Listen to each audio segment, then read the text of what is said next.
Deus por mais um dia que o Senhor nos concede essa oportunidade diante de tantas situações que vêm acontecendo ao redor do mundo, mas nós estamos aqui pela graça e a misericórdia do nosso Deus.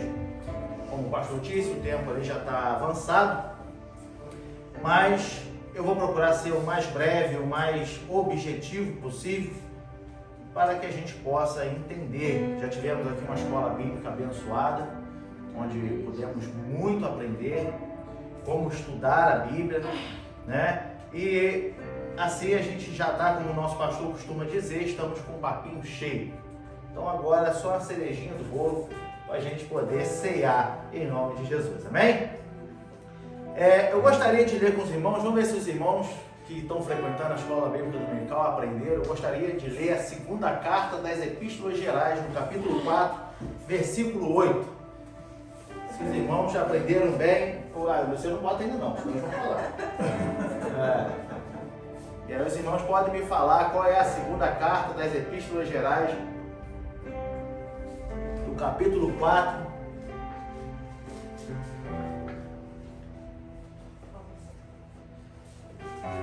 Amém?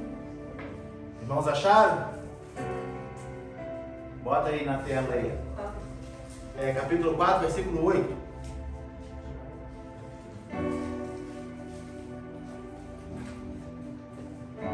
Segunda carta das Epístolas Gerais, capítulo 4, versículo 8. Amém? Tá vendo? Como é que faz as pessoas abrir a Bíblia? Tiago, capítulo 4, versículo 8. Eu gostaria de ler somente esse versículo.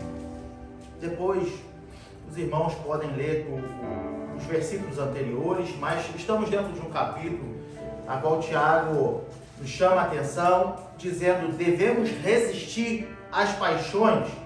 E o versículo 8, ele diz assim: chegai-vos a Deus, e Ele se chegará a vós. Limpai as mãos, pecadores, e vós de duplo ânimo, purificai o coração. Amém? Antes da gente entrar no detalhe desse versículo, é importante a gente entender entende-se de que Tiago tenha escrito essa carta, essa epístola para aqueles cristãos que saíram de Jerusalém após a morte de Estevão. Então eram cristãos novos convertidos, tá? Que quando Estevão foi apedrejado, o primeiro mártir, né? Ao pregar a palavra de Deus, ao pregar o evangelho, ele foi apedrejado e morto. Muitos cristãos fugiram, sumiram de Jerusalém. E Tiago, ele escreve essa carta porque quando esses cristãos, esses irmãos, eles saem de Jerusalém, eles agora estão fora e distantes. E com isso, muitos começam a se enfraquecer na fé. Muitos começam a se misturar com outras coisas. Muitos começam a dar vazão às paixões. Por isso, nesse capítulo, ele exorta esses irmãos, esses cristãos, dizendo: devemos resistir às paixões. Então nós entendemos agora que dentro dessa carta, desse capítulo, se você for ler o contexto, os versículos anteriores, você vai ver Tiago ali exortando justamente sobre as guerras entre os irmãos, as ansiedades, as fofocas e entre outras dissensões que podem haver citados aqui dentro desse capítulo. Porém, o que me chama a atenção nesse versículo em que a gente leu, o versículo 8, ele diz, na parte B do versículo, ele diz assim: e vós de duplo ânimo purificai o coração. E aí eu fiquei pensando, duplo ânimo? O que seria o duplo ânimo? Tem a versão, põe aí por gentileza, a versão NVI-PT. E olha que nessa versão, ela nos diz em relação ao duplo ânimo, e aí fica fácil da gente entender. Olha embaixo aqui, ó. E vocês que têm a mente dividida, purificai o coração. E em cima disso, me faz meditar o que faz a nossa mente ficar dividida e por que purificar o coração. O que me veio ao coração em cima desse versículo é a gente começa a dividir a nossa mente, a gente começa a pensar em outras coisas e essas outras coisas paralelas começam a ganhar mais valor para mim do que, por exemplo, servir a Deus.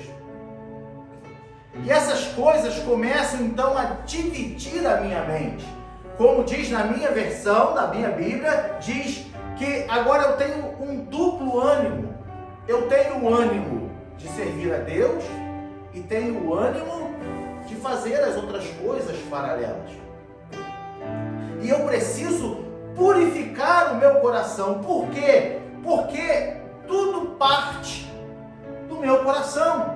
Os desejos do coração. Entenda que Jesus Cristo, lá no Evangelho de Lucas, no capítulo 12, versículo 34, Jesus, em uma das suas parábolas, ele encerra dizendo dessa forma: porque onde estiver o vosso tesouro, ali estará também o vosso coração. Dentro desse contexto, eu quero aqui falar em cima de um pequeno detalhe. Um pequeno detalhe é que eu acredito, eu julgo ser o mais fácil de servir a Cristo. Mas é o que muitos deixam de fazer. Eu quero bater em cima de purificar o coração em relação a vir à igreja, a cultuar aqui no templo. Muitas das vezes, nós colocamos o nosso coração em tantas outras coisas, que quando nós pensamos em cultuar, em vir à igreja, em vir aqui aprender no templo, aquilo já não arde mais no meu peito. Porque quando eu penso em coisas paralelas, seja elas quais forem, aquilo tem mais valor para mim do que cultuar. E já parou para pensar que muitas das vezes a gente se preocupa em tantas outras áreas da nossa vida com Cristo, porque eu preciso me consagrar, porque eu preciso estudar a Bíblia, porque eu preciso orar, porque eu preciso jejuar, mas quando fala de ir à igreja cultuar, meu coração está fechado. Tem tantas coisas na minha vida que estão tomando prioridade, que são coisas passageiras, são coisas que não vão me alimentar, são coisas que trarão prazeres para a carne. Eu posso ficar feliz, posso ficar satisfeito, posso ficar ali animado com aquilo, mas são coisas passageiras. Agora, quando eu penso que preciso ir, poxa, hoje é domingo, eu tenho que ir à igreja, aquilo já não me incomoda mais. Aquilo já não arde mais no meu peito. Então, temos aí um problema. Porque a minha mente está dividida. Eu estou tendo um duplo ânimo. Eu tenho mais ânimo, eu me alegro, estou mais animado em pensar em outras coisas que eu posso fazer na hora do culto do que se animar em estar no culto. Eu estava meditando, abrindo um pequeno parêntese, eu estava meditando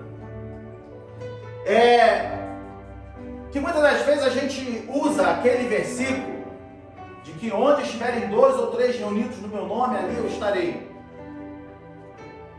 E aí a gente quer justificar a igreja vazia com esse versículo, não, porque basta 2 ou 3.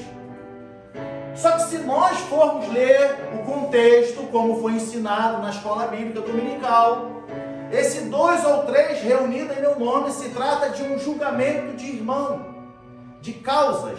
Pegue o capítulo e vai ler. Se trata de resolver problemas entre irmãos.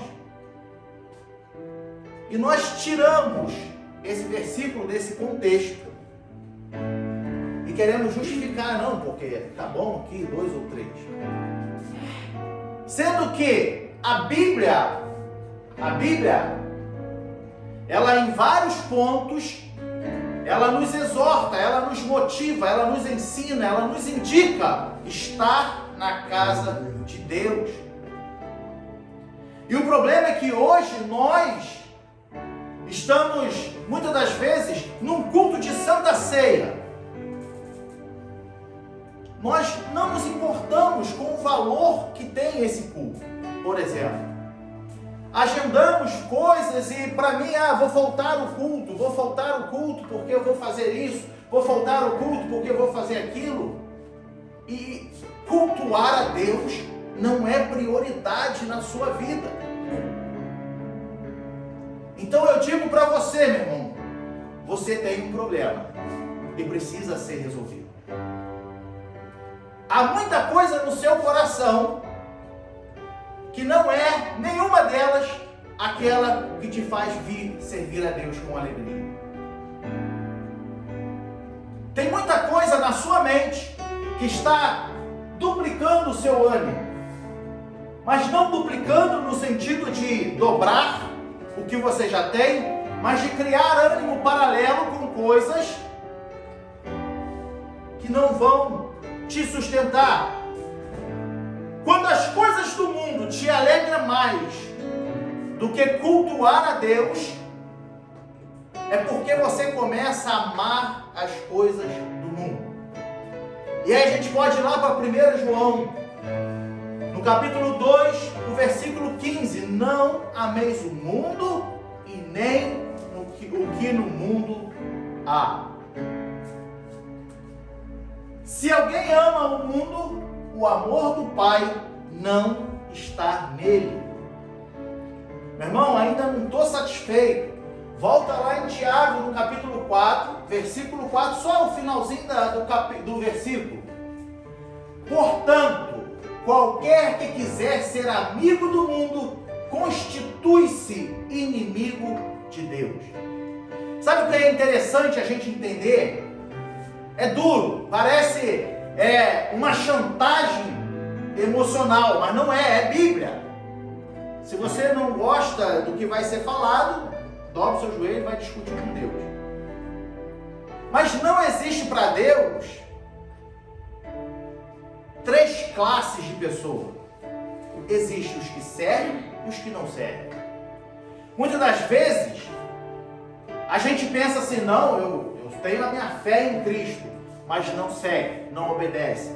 Sinto lhe dizer, você vai ser julgado como um ateu, como um incrédulo, como aquele que nunca nem em Deus acreditou. Da mesma forma que não existe grau de pecado, pecadinho, pecadão. Para Deus, pecado é pecado e acabou. O que existe são consequências do pecado. Dependendo do seu pecado, a consequência é maior. Dependendo do seu pecado, a consequência é menor. Mas diante de Deus, não existe tamanhos de pecado. Como já foi ensinado aqui em outras escolas bíblicas. Diante de Deus, não existe essa hierarquia que o homem criou, eclesiástica. Existem pastores, existem doutores, existem diáconos, existem presbíteros.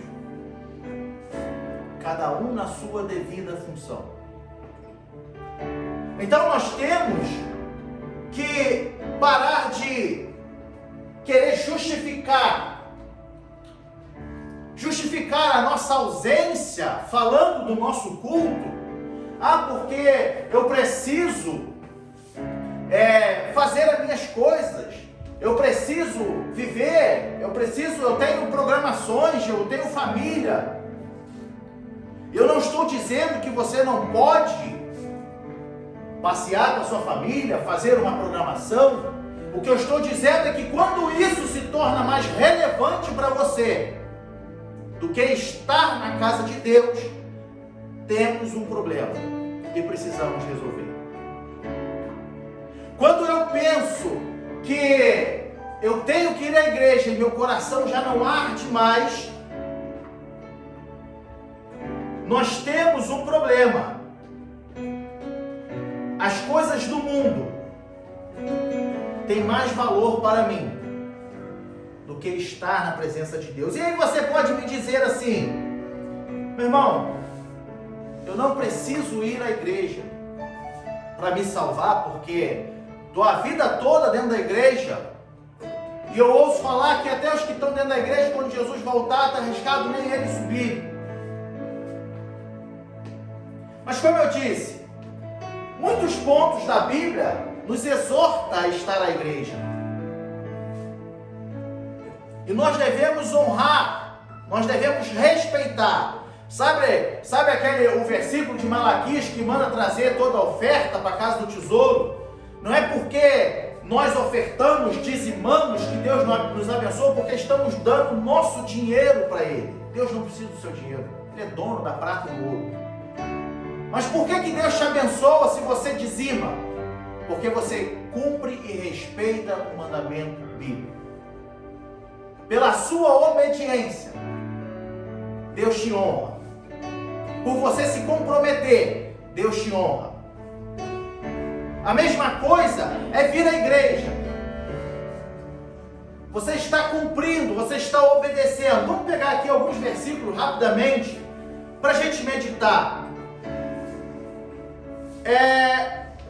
Vamos falar primeiro em Atos dos Apóstolos, capítulo 2, versículo 46 e 47, que diz assim, e perseverando unânimes todos os dias no templo e partindo o pão em casa, comiam juntos com alegria e singeleza de coração, louvando a Deus e caindo na graça de todo o povo. E todos os dias acrescentava o Senhor à igreja aqueles que se haviam de se salvar. E aí você vai me falar assim, meu irmão, mas igreja primitiva não tinha uma igreja.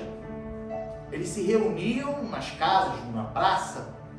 Volta no versículo anterior, versículo 46. E perseverando unânimes todos os dias no templo. Vamos lá, vamos pegar. A Bíblia está dizendo o tempo. Vamos pegar a pergunta de que, mas eles se reuniam em todos os lugares, mas perseveravam unânimes todos os dias no templo, unidos, reunidos. Hoje, onde que nós nos reunimos? Onde? Aqui. E aí, sabe o que me chama a atenção? O que me chama a atenção é o versículo 47. Porque eles estavam reunidos com alegria e singeleza de coração, e todos juntos comiam, repartiam o pão em casa, e estavam juntos. E aí o versículo 47 vem dizer, e todos os dias acrescentava o Senhor à igreja aqueles que se haviam de se salvar. O mundo tem que olhar para nós aqui dentro e ver alegria no culto. O mundo tem que olhar para nós aqui dentro e ver em você o prazer de estar na casa de Deus. Se o mundo não olha isso e não enxerga em você o prazer de estar na casa de Deus, como poderemos despertar ou interceder por eles lá fora, se eu mesmo não tenho o prazer de estar na casa de Deus? Como que eu posso chamá-los para visitar a minha igreja, se eu mesmo, quando penso em cultuar a Deus, o meu coração nem arde? Meu coração nem se incomoda, porque eu procuro justificativas a todo tempo, de que, poxa, tem aquilo para fazer, poxa, marquei com fulano, marquei com ciclano. O que você vai fazer, as decisões que você vai tomar, isso é particular seu, mas o que eu posso te dizer é que quando eu crio em mim o compromisso, a responsabilidade de separar aquele momento que é o meu culto a Deus, Deus ele honra esse compromisso que eu tenho. Aleluia. Deus ele honra esse compromisso que você cria com você mesmo. Porque você está valorizando em estar na casa de Deus. Muitas das vezes, oportunidades nos aparecem para sairmos, fazer, e vamos, mas vai ser domingo. Não, domingo não dá, domingo nós temos a igreja. Ah, meu irmão, tu está sendo muito radical, tu está sendo muito tradicional. É como eu disse, você sabe da sua vida, você e Deus, como a Bíblia nos diz, que naquele grande dia todos hão de dar conta.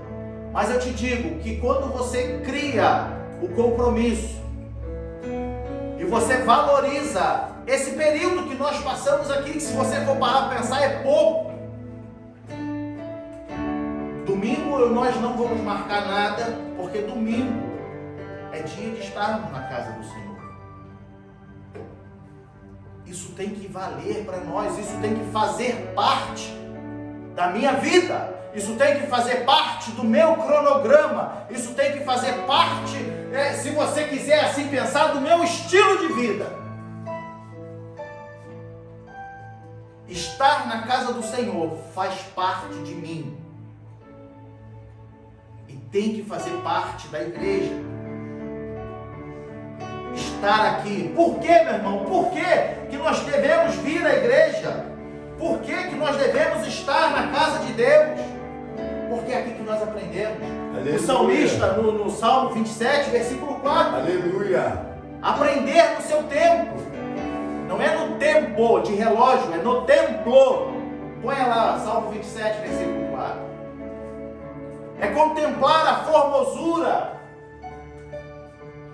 Uma coisa pedi ao Senhor e a buscarei, que possa morar na casa do Senhor todos os dias da minha vida, para contemplar a formosura do Senhor e aprender no seu templo. É aqui que nós aprendemos. Quanto que você aprendeu hoje na Escola Bíblica Dominical? Quanto que você tem aprendido aqui na Escola Bíblica Dominical? Entenda que todos nós precisamos ser liderados. Todos nós precisamos de alguém que puxe a nossa orelha. Aleluia. Todos nós precisamos de alguém que nos fale a palavra. Porque senão cai no contexto do que foi dito na Escola Bíblica Dominical. Eu vou ler com um preconceito a Bíblia para satisfazer o meu próprio ego, para justificar o meu estilo de vida, para justificar as minhas ações. Mas aí quando eu venho à igreja e nós temos aqui um professor da escola dominical, nós temos aqui um pastor que chega e fala: meu irmão, você está equivocado, porque não é isso que a Bíblia quer dizer. E aí nós nos arrependemos e pedimos misericórdia a Deus.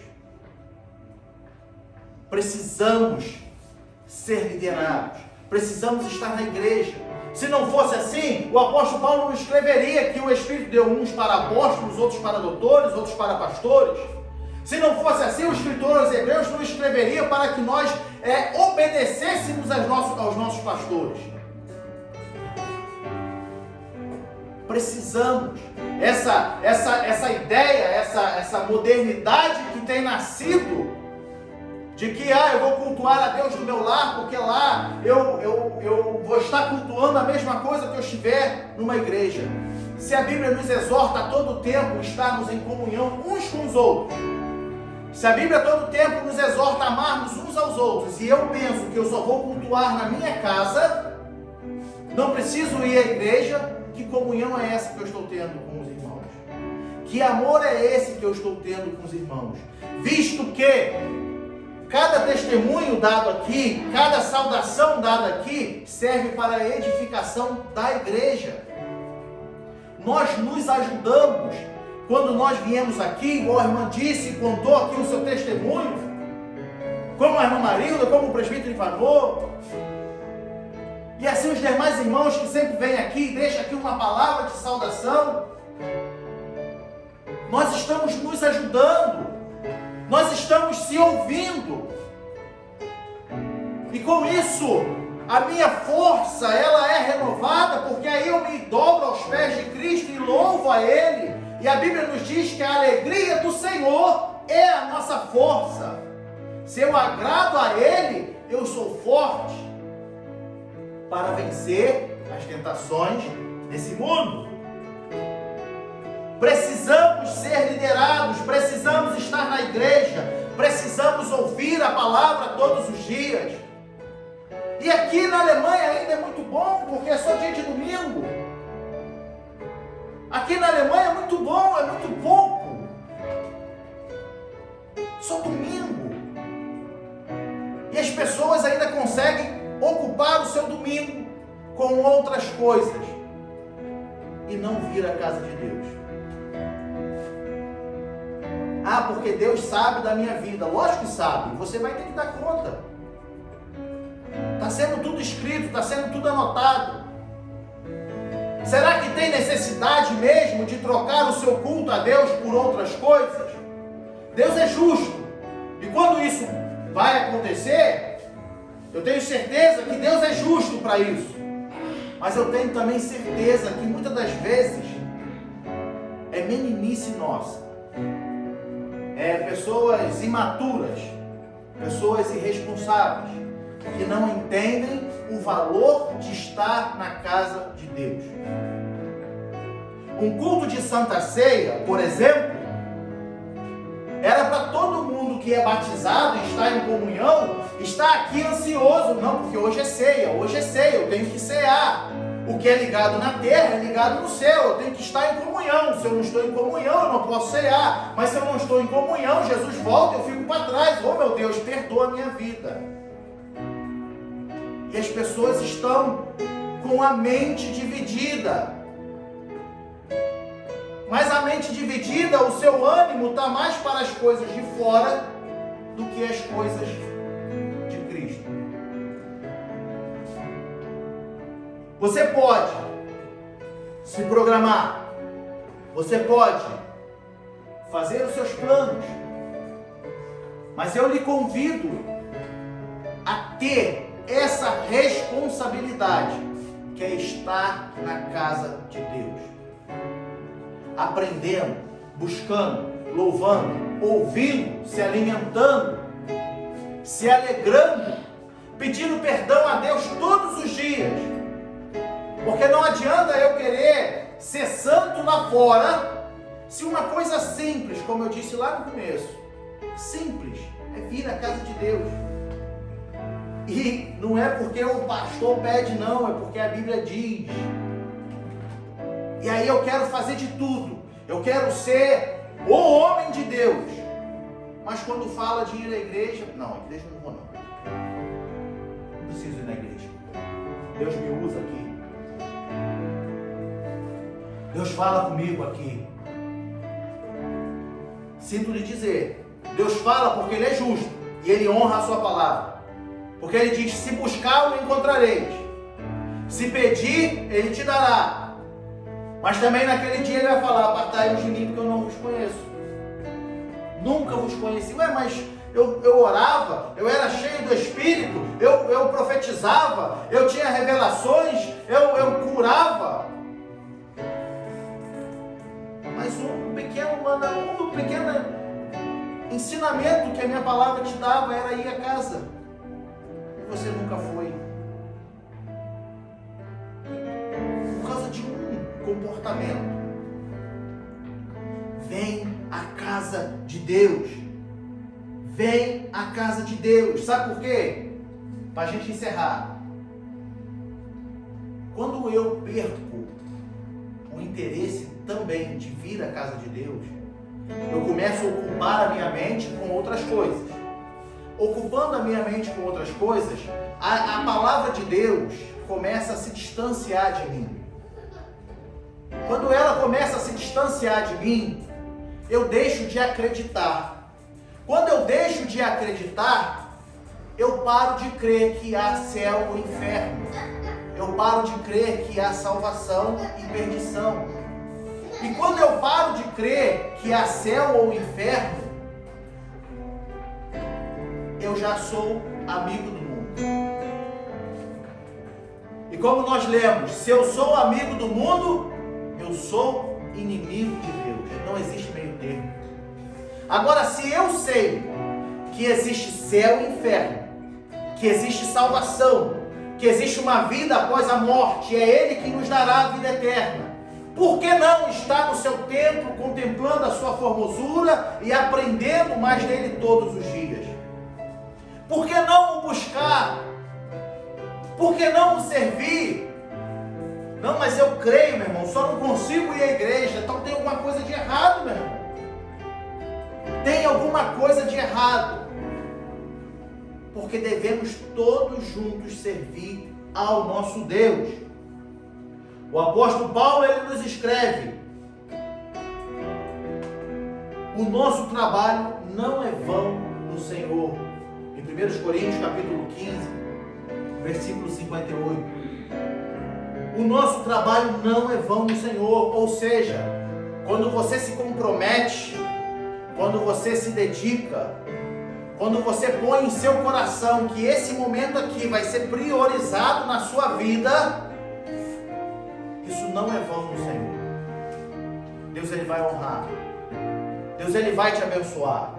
Deus, ele vai responder às suas dúvidas. Como foi ensinado na escola dominical, você vai abrir a Bíblia e não vai entender. Quando você dobrar o seu joelho, o Espírito te revelará todas as coisas. Porque Deus honra, Deus tem compromisso com aquele que tem compromisso com Ele. Valorize esse momento. Vamos cultuar a Deus com alegria. Vamos fazer questão de estar aqui os dias do nosso culto. Vamos vir para a casa do Senhor cantando, louvando. Você pode estar com a vida cheia de problemas, e eu vou te dizer que isso até Jesus voltar vai ter na sua vida.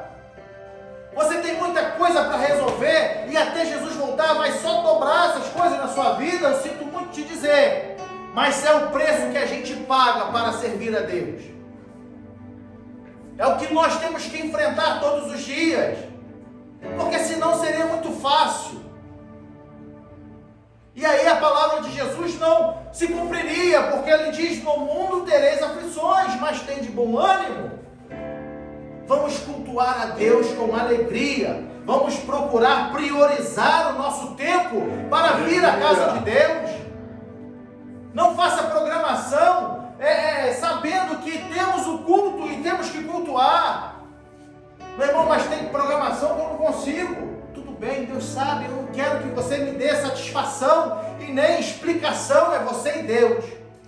Mas o que eu te digo é que se você priorizar esse momento, Deus vai te honrar.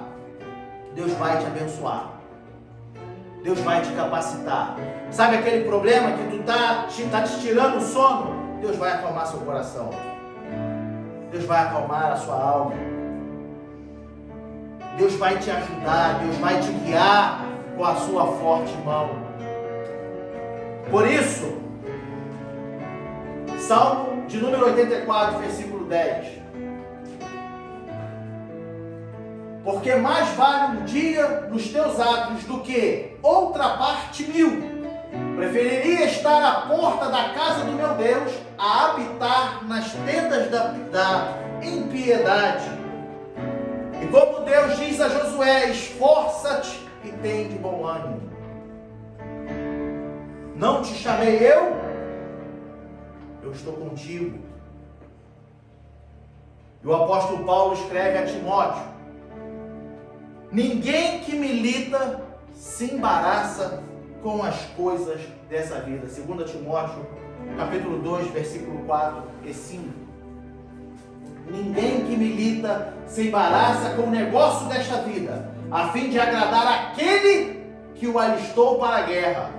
Ou seja, as coisas desse mundo não vai me embaraçar, porque eu preciso agradar aquele que me alistou para a guerra. E se alguém também milita, não é coroado se não militar legitimamente. vamos fazer direito aquilo que Ele nos chamou para fazer, ou não seremos coroados se não militarmos legitimamente. Amém? Eu agradeço a minha oportunidade e que Deus possa, através do Espírito Santo, falar ainda melhor a cada coração na manhã desse dia.